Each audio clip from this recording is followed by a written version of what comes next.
আসসালামু আলাইকুম।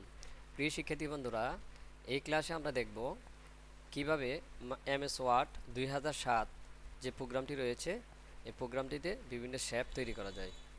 এজন্য আমরা প্রথমে সার্চ বক্সে লিখব WORD ওয়ার্ড। এবার আমরা 2007 এখানে ক্লিক করব।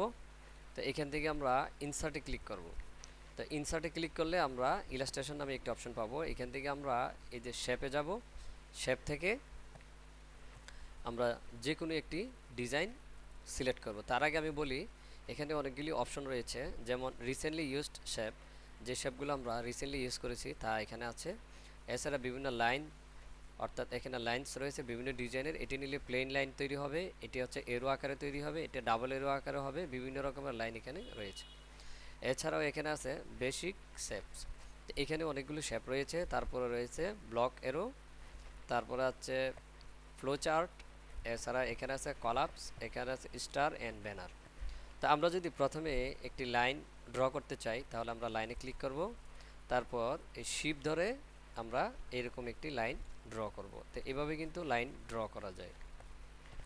আবার যদি আমরা ইনসার্ট অপশনে যাই, এখান থেকে যদি আমরা শেপে যাই, এবার যদি আমরা এখান থেকে কোনো লোগো তৈরি করতে চাই তাহলে এই অপশনটি নিব। নেওয়ার পরে শিপ ধরে, কিবোর্ড থেকে শিপ ধরে যদি আমরা একটি বৃত্ত তৈরি করি তাহলে জিনিসটি কিন্তু এভাবে ড্র হবে। এবার আমরা এই পয়েন্ট থেকে ধরে এটিকে বড় ছোট করতে পারবো। এবার আমরা যদি আবার ইনসার্ট অপশনে যাই, এখান থেকে যদি আমরা শেপে যাই, তো এখান থেকে যদি আমরা এটিকে সিলেক্ট করে একটি শেপ ড্র করি তাহলে দেখতে জিনিসটি এরকম হবে।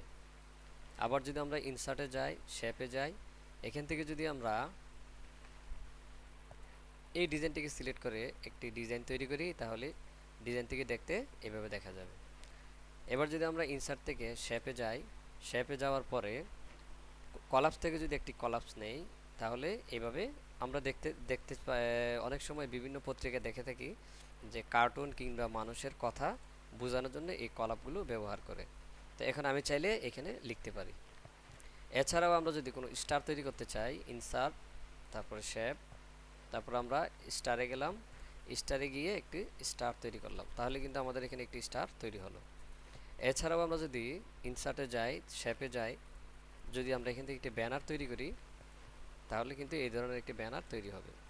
তো একটি কথা মনে রাখতে হবে, এখানে যতগুলি শেপ রয়েছে সবগুলি শেপের দুইটি অংশ রয়েছে, একটি হচ্ছে ফিল কালার, একটি হচ্ছে বর্ডার কালার। তা আমরা যদি এটির ফিল কালার চেঞ্জ করতে চাই তাহলে আমরা এই ফিল অপশনে যাব, এখান থেকে যেই কালারটি দিব এই কালারটি কিন্তু ফিলে অ্যাপ্লাই হবে, এটাই কিন্তু ফিলে অ্যাপ্লাই হবে। এবার যদি আমরা এই বর্ডারটি পরিবর্তন করতে চাই অথবা বর্ডারের কালার পরিবর্তন করতে চাই তাহলে আমরা এই ফরম্যাটে ক্লিক করব। তারপর এখান থেকে আউটলাইন, আউটলাইন থেকে যে কোনো একটি লাইন নিব। যেমন আমি এটিকে সিলেক্ট করলাম, এটিকে সিলেক্ট করে ইনসার্টে গেলাম, ইনসার্ট থেকে ফরম্যাট, ফরম্যাট থেকে কিন্তু আমরা যে কোনো একটি লাইন নিলাম। আবার এখান থেকে লাইন কালার,